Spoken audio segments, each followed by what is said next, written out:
watched newscast in America. And now, ABC's World News Tonight has won the Emmy for Best Live News Program for the third year in a row. The live 5 or 6 weather team is coverage you can count on.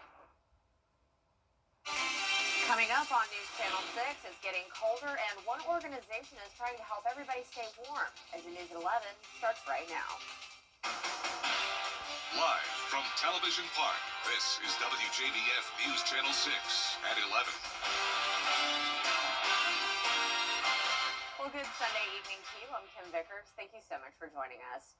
Our coverage you can count on begins in Aiken, where we now know the identity of an inmate who died while in custody at the Aiken County Detention Center. A detention officer found the inmate unresponsive in his cell during a routine check early Saturday morning. The inmate is identified as 37-year-old Kevin Rodriguez of Aiken. Staff and EMS performed CPR but were unsuccessful. SLED and the coroner's office are now handling the investigation. Deputies say there's no sign of anything suspicious. His body will be sent to Newberry for an autopsy.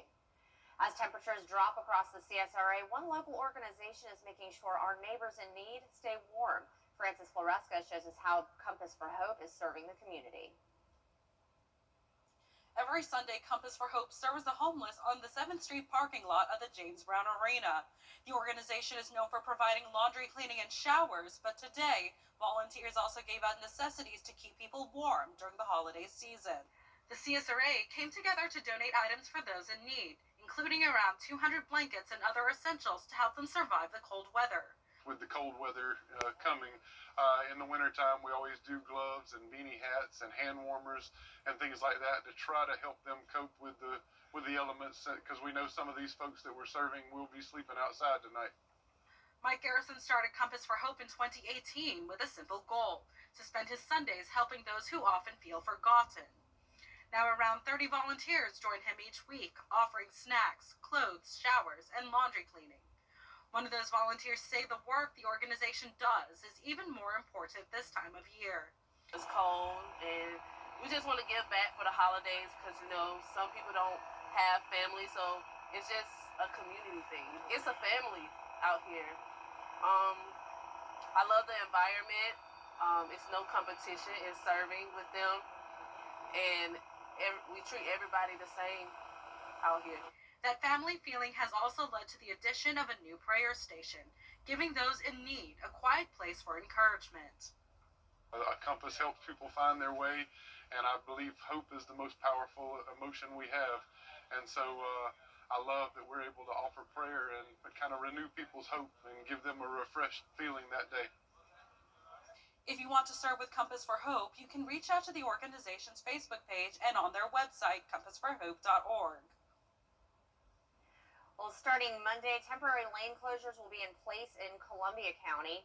The northbound right-through lane at Lewiston and Columbia roads will be closed. It's part of the ongoing widening project on Lewiston. The closure runs from 9 a.m. to 2:30 p.m. Monday and Tuesday, weather permitting. And it's time now for a quick first check of the forecast with meteorologist Avery Gray. Avery, it was starting to get a little wet out there. That's right, Kim. It's already starting to get a little bit on that rainier side tonight as a cold front moved through earlier this evening.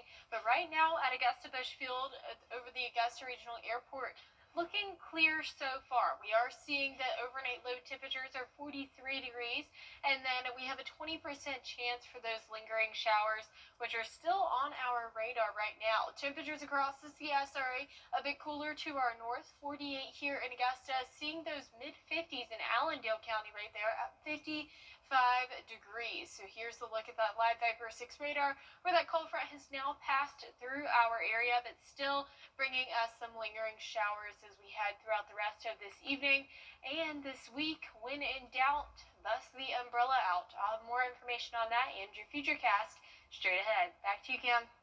All right, Avery, thank you. Well, the Paranormal Cirque is back, and shows kicked off Friday outside of Johnston is holding its annual Christmas tree lighting program. It'll take place Monday from 5:30 to 7 p.m. downtown. The program will feature performances by the Johnston Elementary School Chorus and Johnston Edgefield Trenton Middle School Chorus. Santa will also be attending, and there will be several food vendors and crafters. The event is free and open to all. North Augusta's annual Cookie and Cocoa Crawl and Christmas tree lighting ceremony is happening this week. The middle school bands will play Christmas music, and there will be coffee and cocoa available. and the jolly old elf himself will be there to flip the switch and light the tree. The Cookie and Cocoa Crawl will take place at participating downtown businesses. It's all happening on Tuesday from 5 to 8 p.m. at Calhoun Park. Also on Tuesday, Augusta University will hold its lighting of the tree. It'll begin at 6 p.m. at their Somerville campus on Walton Way. The event will feature a holiday market, photos with Santa, train rides for the kids, food trucks, and more. Admission is free, and the people are encouraged to bring non-perishable food items to donate to Open Paws Student Food Pantry. Well, temperatures are definitely looking cooler as we enter into the first week of December. I'll have your full 10-day forecast right after this.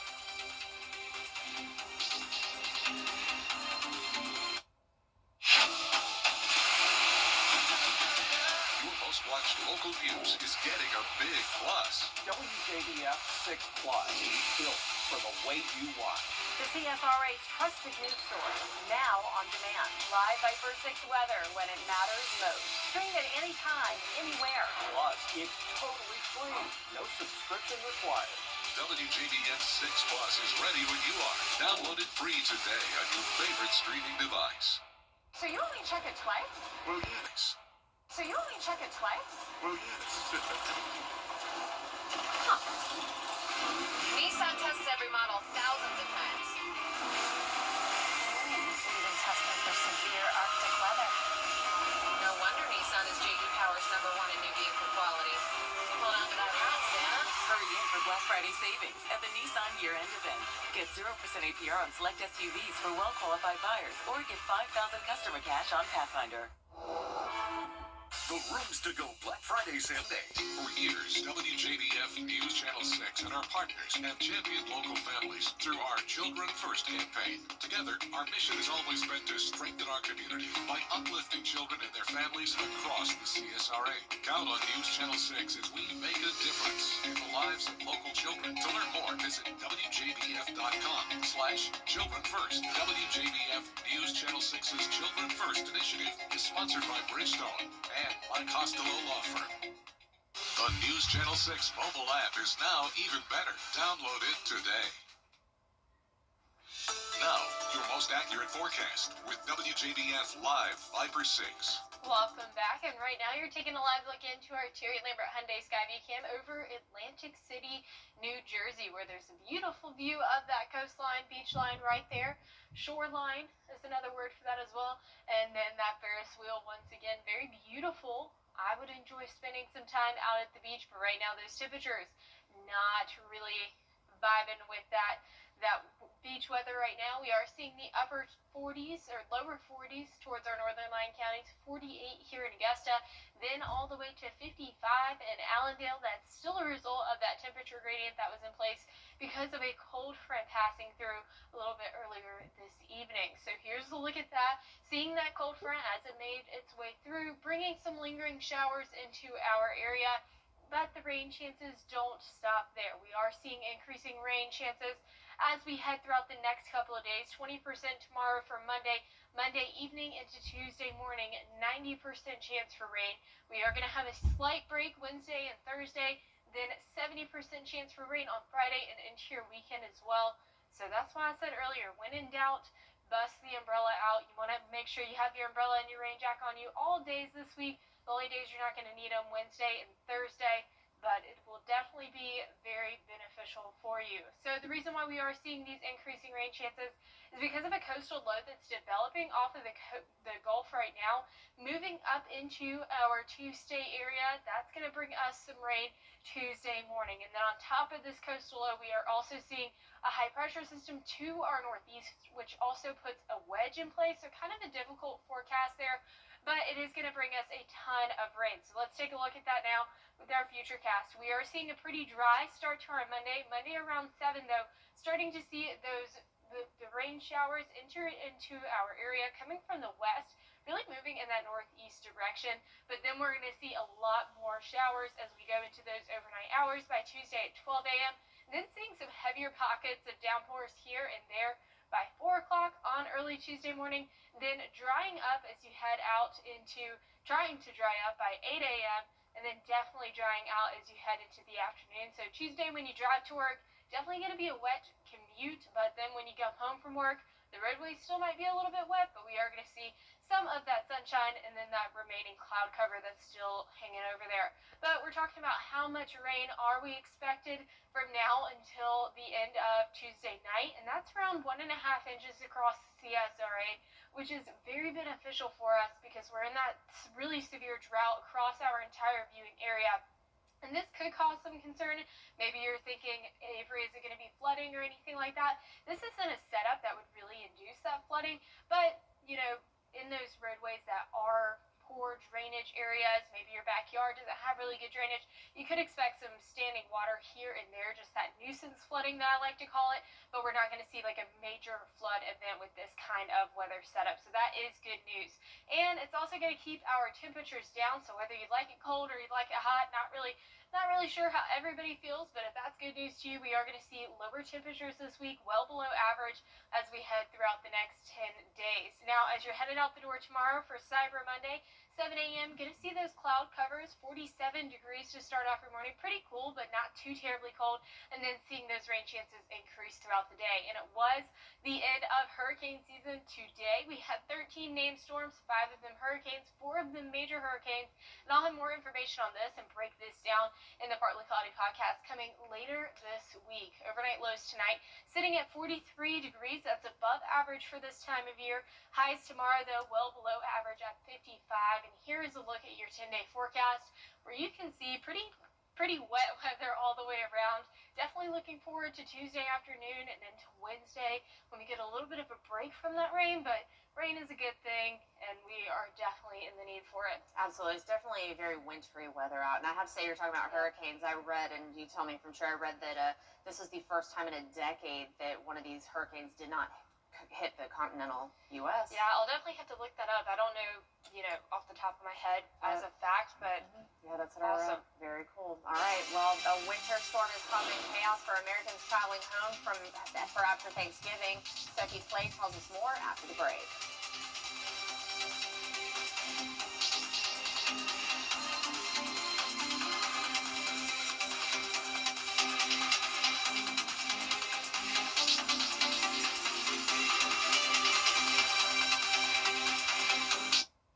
It's time to update that old tub.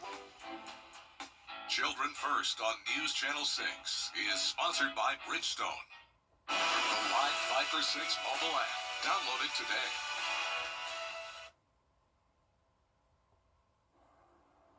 A winter storm has made a mess of the trip home for millions of Americans after the Thanksgiving holiday. Thousands of flights delayed and canceled, snow creating dangerous driving conditions in part of the country. ABC's Sophie Flay with more. Tonight, a winter wallop disrupted travel coast to coast as millions returned from the Thanksgiving holiday. Chicago hit with its snowiest November day on record, 8.4 inches in 24 hours. Winds whipping off Lake Michigan so strong, icicles forming sideways.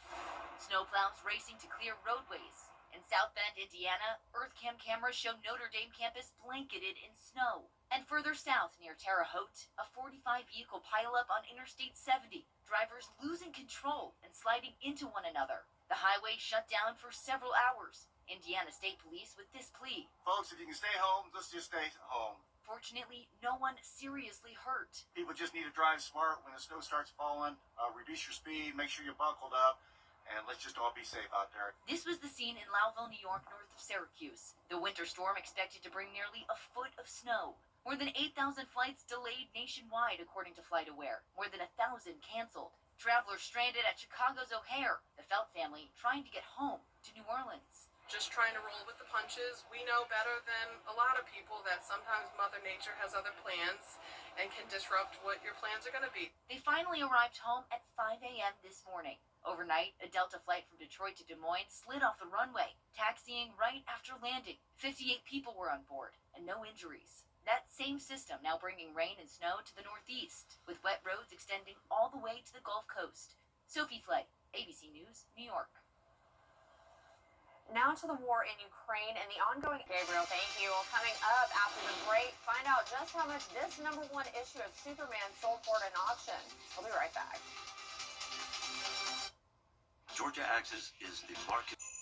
Remember those in need this holiday season with the WJBF News Channel 6 Giving Your Best Toy Drive. Your donated toys will benefit local CSRA nonprofits. Just drop off your new unwrapped toy at News Channel 6's Television Park Studios, and we thank you for giving your best this holiday season. The WJBF News Channel 6 Giving Your Best Toy Drive is sponsored by Piedmont Augusta, Security Federal, and Science Co. Well, if you're a Superman fan, you will love this. So this 86-year-old comic that you see on your screen came from one family's late mother's belongings. It was in near perfect condition, and you're not going to believe this. It sold for more than $9.2 million at auction. It is now the most expensive comic book ever sold. I mean, it's Superman. I mean, you think of superheroes, and Superman is one of the very first that pops in your head. It's been around for so long and so iconic. It doesn't surprise me in the least bit that the very first comic ever. Go look in my mama's attic and see what I can find. Stuff like this doesn't happen anymore. I know. I want to know who's the one that bought it. I know. Yeah. I wish I had that kind of, pocket change that on a comic book. That would be great. Yeah, but unfortunately this week our forecast not the best. We aren't seeing those temperatures break the upper 50s this week, but we are seeing a ton of rainfall as well. Looking forward to Wednesday though, where we're going to see mostly clear skies. Well, hope everybody stays warm and dry this week, and that's all we've got for now. Make sure to tune into Good Morning Augusta for all your news and weather from overnight. Have a great night.